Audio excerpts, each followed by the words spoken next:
Hello students, आज हम civil प्रक्रिया संहिता में नया विषय पढ़ने से पहले मैं आपसे जो पिछली क्लास में हमने बात करी थी न्यायालयों की अधिकारिता, उस पर एक बार मैं वापस से एक बार हल्का पॉइंट आपको वापस रिवाइज करता हूँ। न्यायालयों की अधिकारिता में हमने 4 प्रकार की अधिकारिता देखी थी। एक देखी थी हमने विषय वस्तु संबंधी अधिकारिता, एक देखी थी हमने स्थान संबंधी अधिकारिता, तीसरी हमने देखी थी आर्थिक अधिकारिता और हमने चौथी अधिकारिता देखी थी प्रारंभिक और अपीलीय अधिकारिता। आज मैं आपसे न्यायालय की जो अधिकारिता है वो कैसी देख रहे हैं हम, सिविल न्यायालयों की अधिकारिता। सिविल न्यायालय की अधिकारिता से तात्पर्य है इससे वह वाद जो सिविल प्रकृति का है, सिविल प्रकृति का, सिविल नेचर का। अगर कोई वाद जो सिविल नेचर का है वो क्या होगी, उस पर किस न्यायालय को अधिकारिता होगी, उस पर सिविल न्यायालयों को अधिकारिता होगी। अब हम आगे देखते हैं धारा 9। सेक्शन 9 हमारा कहता है court to try all civil suit unless part, जब तक अभिव्यक्त रूप से वर्जित ना हो न्यायालय जो है सभी प्रकार के सिविल वादों का विचारण करेंगे। धारा 9 क्या कहती है, जब तक कि वर्जित ना हो न्यायालय सभी प्रकार के सिविल वादों का विचारण करेंगे। तो हमारी धारा 9 ये कहती है कि न्यायालय को उन वादों के सिवाय, क्या वापस से एक बार कह रहा हूँ, न्यायालय को उन वादों के सिवाय जिनका उनके द्वारा संज्ञान कॉग्निजेंस अभिव्यक्त या विवक्षित रूप से वर्जित है, सिविल प्रकृति के सभी वादों के विचारण की अधिकारिता होगी। एक बार फिर मैं बोल रहा हूँ, धारा 9 हमारी कहती है कि न्यायालय को उन वादों के सिवाय जिनका उनके द्वारा संज्ञान अभिव्यक्त या विवक्षित रूप से वर्जित है, सिविल प्रकृति के सभी वादों का विचारण की अधिकारिता होगी।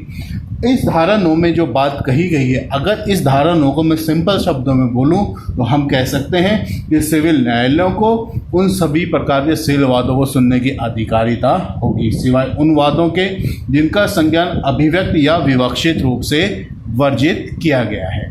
इस प्रकार से हम देखते हैं कि धारा 9 है जिसके आवश्यक तत्व 2 निकल करके आएंगे। उसके एसेंशियल एलिमेंट्स 2 हैं। नंबर 1 कहता है कि वाद का जो संज्ञान है अभिव्यक्त या विवक्षित रूप से वर्जित न हो।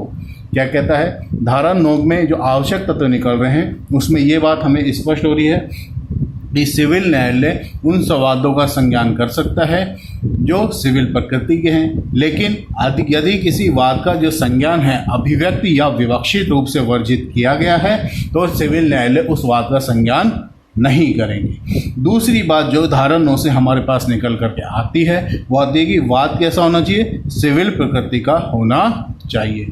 अब धारा 9 हमारे को क्या कह रही है, धारा 9 हमसे कहती है कि अगर वाद सिविल प्रकृति का है तो न्यायालय उसको सुनेगा, लेकिन उसका संज्ञान, उस वाद का संज्ञान अभिव्यक्त या विवक्षित रूप से वर्जित नहीं होना चाहिए। अब कोई वाद जो है 2 प्रकार से वर्जित किया जा सकता है। किसी बात का संज्ञान जो है 2 प्रकार से वर्जित किया है, नंबर 1 अभिव्यक्त रूप से और नंबर 2 विवक्षित रूप से। अभिव्यक्त रूप से वर्जित जो होता है वो कैसे हो सकता है, फॉर एग्जाम्पल अगर हम देखें नंबर 1 किराया अधिनियम, किराया अधिनियम, यदि कोई किराया अधिनियम रैंट कंट्रोल एक्ट है तो उसमें न्यायालय द्वारा उसका संज्ञान वर्जित किया गया है। इसके अलावा अगर हम देखें सेकेंड तो राजस्व से संबंधित कोई मामला है तो उसमें भी सिविल न्यायालयों के द्वारा उन वादों का संज्ञान जो है वर्जित किया गया है। तो इसका मतलब क्या है, अभिव्यक्त रूप से मतलब हो गया कि यदि किसी अधिनियम के द्वारा या किसी विधि में किसी वाद का संज्ञान सिविल न्यायालय के द्वारा स्पष्ट रूप से मना कर दिया गया है कि न्यायालय ऐसे वादों का संज्ञान नहीं करेगा, तो उन वादों को सिविल न्यायालय धारा 9 के अंदर नहीं सुन पाएगा। धारा 9 उस न्यायालय को, सिविल न्यायालय को वाद का संज्ञान करने से रोक देती है। अब कोई वाद जो विवक्षित रूप से वर्जित है वो हमें कैसे पता लगेगा, तो कोई भी वाद जो है विवक्षित रूप से वर्जित जो होता है वो कैसा होता है, 2 प्रकार से हो सकता है वो भी। नंबर 1 विधि के सामान्य सिद्धांतों द्वारा, विधि के सामान्य सिद्धांतों द्वारा, और दूसरा कौन सा हो गया, लोक नीति, पब्लिक पॉलिसी का, लोक नीति के आधार। वापस से एक बार फिर, विवक्षित रूप से किसी बात का संज्ञान दो प्रकार से हो सकता है वर्जित। एक तो होता है विधि के सामान्य सिद्धांत के आधार, general principle of the law, और सेकंड है पब्लिक पॉलिसी। अब विधि के सामान्य सिद्धांत से तात्पर्य हम ये कह सकते हैं राज्य के कार्य से होता है, राज्य के कार्य से होता है। विधि के सामान्य सिद्धांतों से तात्पर्य क्या है? राज्य के कार्य से होता है, और राज्य के वो कार्य जो राज्य क्या करता है, अपनी प्रभुत्व संपन्न हैसियत के अंतर्गत करता है या उसके द्वारा उन कार्यों का प्रत्यायोजन किया जाता है, तो वो कार्य कौन से होंगे? राज्य कार्य कहलाते हैं। एक बार फिर से, विवक्षित रूप से किसी बात का संज्ञान दो प्रकार से वर्जित किया जा सकता है, विधि के सामान्य सिद्धांतों के द्वारा और दूसरा लोक नीति के द्वारा। विधि के सामान्य सिद्धांतों के अंतर्गत आते हैं राज्य के कार्य आते हैं, और राज्य के कार्य से तात्पर्य ऐसे कार्यों से हैं जो राज्य के अपनी संपूर्ण प्रभुत्व संपन्न शक्ति के अंतर्गत करता है या उन कार्यों का प्रत्यायोजन करता है। इसमें अगर हम केस देखना चाहें तो हमारे पास केस है कस्तूरीलाल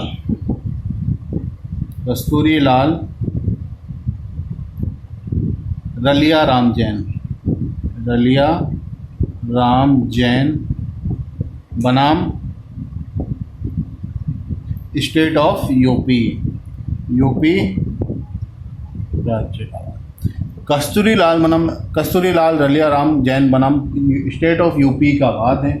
इस वाद में पुलिस के द्वारा कुछ सोना चांदी को चोरी की संपत्ति समझकर क्या किया गया था? सीज किया गया था, और उस संपत्ति को जो है सरकारी मालखाने में जमा कर दिया गया था। कस्तूरीलाल का केस क्या था? इसमें पुलिस के द्वारा कुछ सोने चांदी को चोरी की संपत्ति समझा गया था और उस संपत्ति को क्या सरकारी मालखाने में जमा करवा दिया गया था। वहाँ जो हेड कांस्टेबल जो था, जो उस सरकारी मालखाने का अभिरक्षा कर रहा था, उसके द्वारा उस संपत्ति का दुर्विनियोग किया गया और वह वहाँ से पाकिस्तान भाग गया। अब जब वाद उच्चतम न्यायालय के समक्ष गया तो न्यायालय ने यह निर्णय दिया कि संपत्ति को वापस पाने के लिए जो निवाद लाया गया है और सरकारी सेवक के द्वारा जो दुर्विनियोग किया गया है, वह कार्य राज्य की जिम्मेदारी के अंतर्गत नहीं आता है। इसके बाद अगर हम देखते हैं दूसरा, लोक नीति, पब्लिक पॉलिसी। लोक नीति क्या कहती है? लोक नीति कुछ वाद जो है विवक्षित रूप से लोक नीति के द्वारा भी वर्जित किए जा सकते हैं। जैसे मान लीजिए कोई संविदा जो अवैध रूप से की गई है और उस पर क्षतिपूर्ति के लिए कोई वाद लाया जाता है, तो उस वाद को लोक नीति के सिद्धांत के आधार पर रोक दिया जाएगा। फॉर एग्जाम्पल, मान लीजिए किसी व्यक्ति ने एक वाद में क्या है, किसी दूसरे व्यक्ति के विरुद्ध साक्ष्य देने के लिए लिखित में कोई करार किया था कि उसके बदले में उसे कुछ राशि दी जाएगी। ए व्यक्ति के द्वारा, वापस से इस एग्जाम्पल को हम लेते हैं, ए व्यक्ति है और एक बी व्यक्ति है। मान लीजिए ए व्यक्ति ने बी व्यक्ति के साथ एक लिखित करार किया है कि बी जो है किसी वाद में क्या देगा, साक्ष्य देगा किसी अन्य व्यक्ति के विरुद्ध, और उस साक्ष्य के बदले में उसे कुछ धनराशि दी जाएगी। उस वाद में बी के द्वारा साक्ष्य दे दिया जाता है और जो लिखित करार किया गया था इन दोनों के द्वारा, लिखित करार जो किया गया था, इस लिखित करार के आधार पर यदि बी वाद लेकर आता है तो न्यायालय के द्वारा उसे लोक नीति, पब्लिक पॉलिसी के आधार पर उस वाद का संज्ञान नहीं करेगा। तो अब मैं वापस से एक बार फिर आता हूँ। धारा 9 है जो हमारी ये कहती है कि जब तक वर्जित ना हो न्यायालय सभी सिविल अपराधों का विचारण करेंगे। तो धारा 9 कहती है कि न्यायालय जो है सभी सिविल प्रकृति के वादों का विचारण करेंगे जब तक कि उस वाद का संज्ञान जो है अभिव्यक्त या विवक्षित रूप से वर्जित न हो। दूसरा, वह वाद जो है कैसा होना चाहिए, सिविल प्रकृति का भी होना चाहिए। अब कोई वाद सिविल प्रकृति का कब है और कब नहीं है, इसके बारे में धारा 9 के स्पष्टीकरण 1 में स्पष्ट बताया गया है कि कोई वाद जो है सिविल प्रकृति का कब माना जाएगा।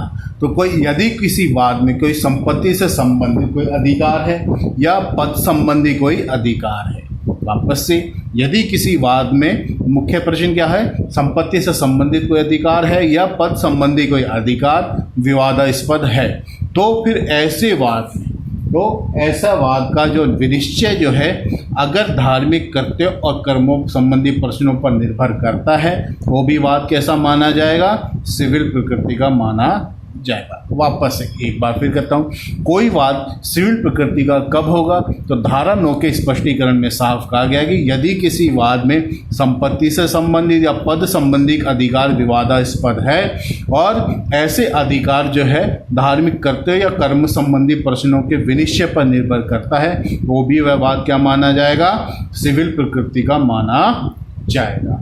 साथ ही अगर हम देखते हैं तो धारा 9 के स्पष्टीकरण 2 में एक बात और कही गई है, वो कहेगी कि जो पद संबंधी जो बात आई है, धारा 9 में जो धारा 9 के स्पष्टीकरण 1 में जो पद संबंधी बात कही गई है, इसके लिए कहा गया है कि कोई पद सिविल प्रकृति में आता है या इसके निर्धारण के लिए उसके साथ कोई फीस जुड़ी हुई है या नहीं जुड़ी हुई, या पद किसी विशेष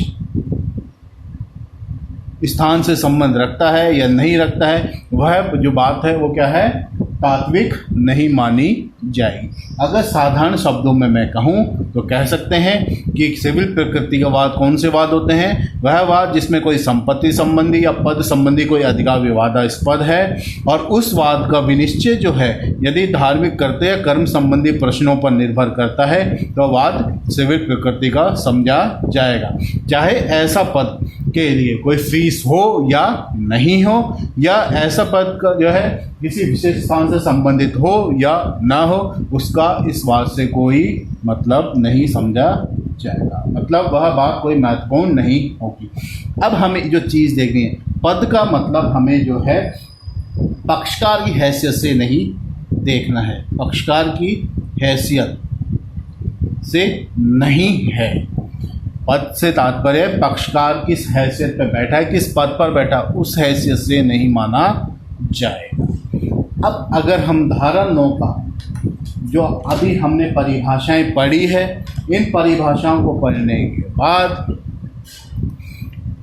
धारा 9 में जो परिभाषा दी गई है कि कोई वाद सिविल प्रकृति का कब होगा, कोई वाद जो सिविल न्यायालय द्वारा कब उसका संज्ञान अभिव्यक्ति रूप से परिचित किया गया, ये सारा पढ़ने के बाद अगर हम देखें तो धारा 9 का हम ये मापदंड देख सकते हैं कि कोई वाद कब सिविल प्रकृति का है अथवा कब नहीं है। इसके लिए हम कुछ बातों पे विचार करेंगे। जैसे मान लीजिए जहाँ किसी वाद में मुख्य विचारणीय प्रश्न जो है किसी व्यक्ति के अधिकारों के सृजन से है, अधिकारों के सृजन से है। वापस से कह रहा हूँ, जहाँ किसी वाद में मुख्य विचारणीय प्रश्न किसी व्यक्ति के अधिकारों के सृजन क्रिएशन से या उस अधिकारों के उल्लंघन से या उन अधिकारों को प्रभाव में लाने से संबंधित है, तो वाद कैसा होगा, सिविल प्रकृति का होगा। वापस से एक बार कह रहा हूँ, यदि किसी वाद का मुख्य विचारणीय प्रश्न क्या है, किसी अधिकार के सृजन से है या किसी अधिकार के उल्लंघन से या किसी अधिकार को प्रभाव में लाने से संबंधित है, तो वाद कैसा होगा, सिविल प्रकृति का माना जाएगा। दूसरा मापदंड अगर हम देखते हैं तो हम देखेंगे कि जहाँ किसी वाद में मुख्य विचारणीय प्रश्न क्या है, यदि जाति धार्मिक कृत्य या कर्मों से संबंधित है, तो वह वाद क्या होगा, सिविल प्रकृति का नहीं माना जाएगा। एक बार फिर से कह रहा हूँ, यदि किसी वाद का मुख्य विचारणीय प्रश्न क्या है, जाति या धार्मिक कृत्य या कर्म से संबंधित है, तो वह वाद सिविल प्रकृति का नहीं माना जाएगा। इसके बाद तीसरी चीज़ हम देखते हैं मापदंडों में, हम कह सकते हैं जहाँ किसी वाद का मुख्य विचारणीय प्रश्न यदि सिविल प्रकृति का है।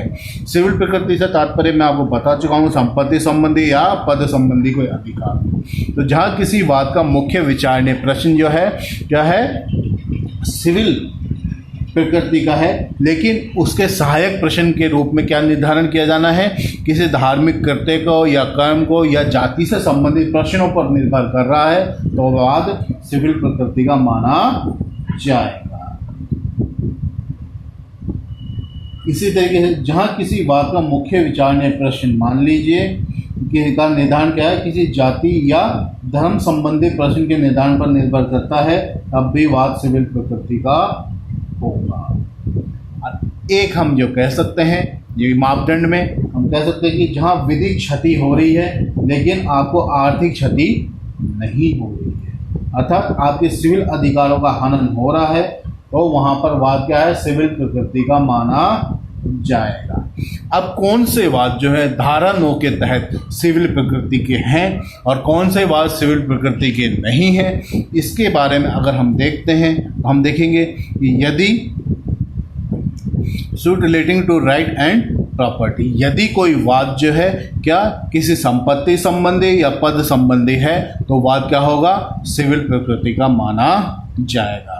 जहाँ कोई वाद क्या है विनिर्दिष्ट अधिकारों के लिए है, स्पेसिफिक रिलीफ के लिए किसी कोई अधिकार के लिए है, तो वाद क्या माना जाएगा, सिविल प्रकृति का माना जाएगा। जहाँ वाद सामान्य विधि में किसी अधिकार के संबंध में है तो वाद क्या माना जाएगा, कॉमन लॉ के तहत किसी अधिकार की बात के लिए है तो वाद क्या होगा, सिविल प्रकृति का होगा। इसी तरीके से पूजा का जो अधिकार है वो भी क्या होगा, आपका सिविल प्रकृति का अधिकार होगा। इसी प्रकार से मत देने का जो अधिकार है आपका, वो भी क्या है, सिविल प्रकृति का अधिकार है। इसी तरीके से संविदा भंग जो के आधार पर क्षतिपूर्ति के लिए जो वाद लाते हैं वह भी क्या होगा, सिविल प्रकृति का वाद माना जाएगा। अब वो कौन से वाद है जो सिविल प्रकृति के नहीं है, यदि किसी वाद का मुख्य प्रश्न क्या है, राजनीतिक है, तो वह वाद सिविल प्रकृति का नहीं माना जाएगा। इसी प्रकार से यदि वाद का मुख्य विचारणीय प्रश्न क्या है, धार्मिक कृत्य या कर्म से संबंधित है तो वह वाद भी सिविल प्रकृति का नहीं माना जाएगा। जहाँ किसी वाद का मुख्य विचारणीय प्रश्न क्या है, जातिगत प्रश्न है, तो वह वाद भी सिविल प्रकृति का नहीं माना जाएगा। इसी प्रकार से यदि कोई वाद जो लोक नीति के आधार पर अवैध है तो वहाँ भी वाद वह सिविल प्रकृति का नहीं माना जाएगा। तो एक बार फिर मैं आपसे धारा 9 जो कह रही है इस पर एक बार हल्का सा डिस्कस कर लेता हूँ। धारा 9 ये कहती है कि जब तक कोई वाद अभिव्यक्त रूप से या विवक्षित रूप से न्यायालय द्वारा उसका संज्ञान वर्जित नहीं किया गया है तो वहाँ पर जो है सभी वाद जो है सिविल प्रकृति के माने जाएंगे। तो सभी वाद सिविल प्रकृति के हैं कब, यदि उन वादों का संज्ञान अभिव्यक्त या विवक्षित रूप से वर्जित नहीं हो।